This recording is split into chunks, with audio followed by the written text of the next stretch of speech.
I can see the quiet, heavy toll in your eyes. I know the exact weight you are carrying because it is the weight of a lifetime spent on the witness stand. You have spent 60, maybe 70 years pouring your entire soul into other people's cups, endlessly justifying your choices, your boundaries, and your very existence.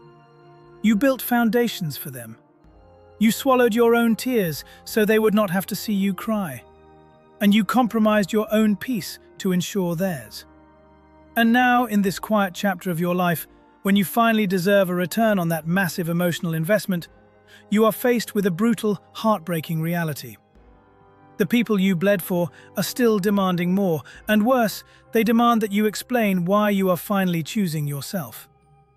You are utterly exhausted from the one-sided relationships, the adult children who try to micromanage your life, and the lifelong friends who drain your energy with endless drama. You are dealing with the relentless, quiet greed of people who believe they are entitled to your energy until the day you die.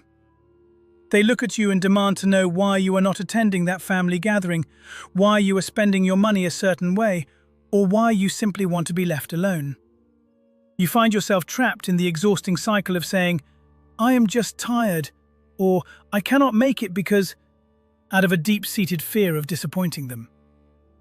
But I am looking you directly in the eye today to tell you that the era of being a defendant in the courtroom of other people's expectations is officially over. If you are finally ready to drop the exhausting burden of trying to be the perfect, endlessly forgiving elder, I invite you to subscribe to this channel right now. We do not deal in the toxic illusion that you must always smile and tolerate disrespect just because someone is family. We explore the profound, ancient wisdom of protecting your peace at all costs. Society has sold you a massive, exhausting lie about getting older. They tell you that aging means you must soften to the point of having no boundaries at all. That a good person always turns the other cheek, explains their reasoning, and begs for understanding from people who repeatedly cross their lines. I am telling you right now that this is not wisdom. This is emotional suicide. In the deepest teachings of Zen philosophy, there is no virtue in allowing others to consume your life force. When you desperately explain your decisions, you are projecting the energetic frequency of doubt. You are unconsciously telling your nervous system and the quantum field that you need permission to live your own life. Every time you write a long, emotional text message justifying why you cannot do a favor, your biology drops into the chaotic beta brainwave state of survival and trauma. You are vibrating with the frequency of a subordinate pleading with a master. And just like the uncompromising laws of nature, the harder you desperately try to make them understand, the more they will disrespect your boundaries. True maturity does not require words. It requires movement. Water does not pause to explain to the mountain why it flows around the rocks.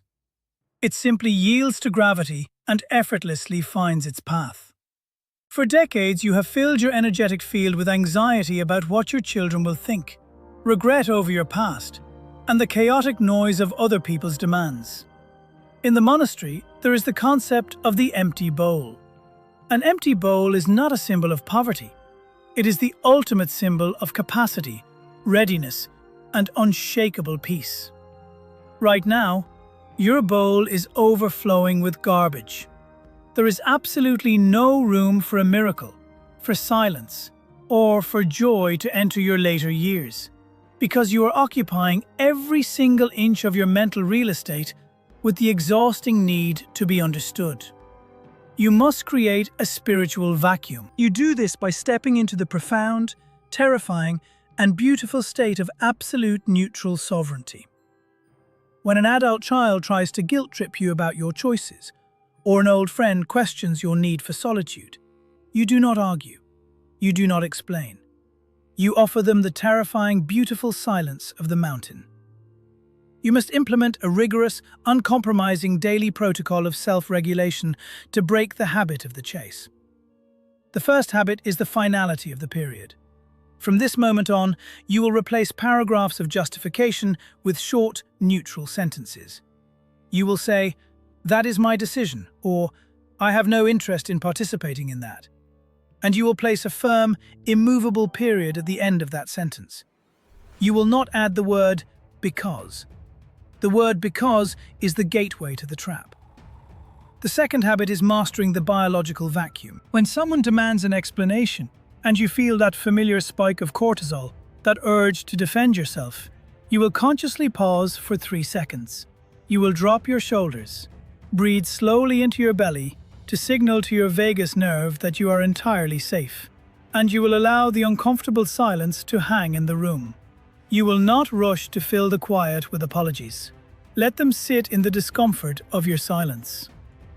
The third habit is the absolute willingness to leave the stage. If someone tries to drag you into an argument or refuses to accept your no, you simply remove your presence. You say, "I am not discussing this," and you hang up the phone, or you stand up and leave the room. This level of energetic discipline requires a ruthlessness that most people simply do not possess. Your ego will scream at you at first, telling you that if you do not explain yourself, they will hate you, or they will abandon you. Let the ego scream. It is merely the death rattle of your old, compliant identity. Stand firm in the void. When you stop arguing, your nervous system finally exits decades of survival mode. Your heart's electromagnetic field expands, becoming dense and still. You stop leaking the energy of a victim, and you become a magnet of quiet authority. Because nature absolutely abhors a vacuum, when you remove the toxic noise of justification from your life, the universe rushes in to fill that space with circumstances that match your new frequency of sovereign peace. The right people gravitate toward you, inexplicably drawn to your quiet magnetism. Your later years are meant to be the quantum harvest of your life. The desperate ambition and the need for social approval that defined your youth have burned away. You no longer need to prove your worth to anyone, let alone the people who should already know it. Your lack of desire to engage in the foolish drama of explanations is not a sign of depression or aging poorly. It is the absolute prerequisite for mastery. I want to issue you a 48-hour magnetic challenge. For the next 2 days, I forbid you from giving a single excuse. If you decline an invitation, you will simply say, "I cannot make it." You will not invent a headache. You will not mention a schedule conflict. You will fiercely guard your internal state of neutral peace. Be the observer. Watch how the energy dynamics around you instantly shift when you refuse to play the game. I want you to anchor this profound biological and spiritual commitment into the physical world right now. Do not let this just be another video that you consume and forget. Make the physical declaration. Go to the comments section below and type these exact words. I stop explaining. My silence is my power. When you type those words, you are sending a neurological signal through your entire body that the era of the exhausted defender is officially over. You are laying claim to your sovereignty. You have survived the hardest parts of this life. You have paid your dues. It is time to let the rewards find you. Create the vacuum, command your frequency, and above all else, be well.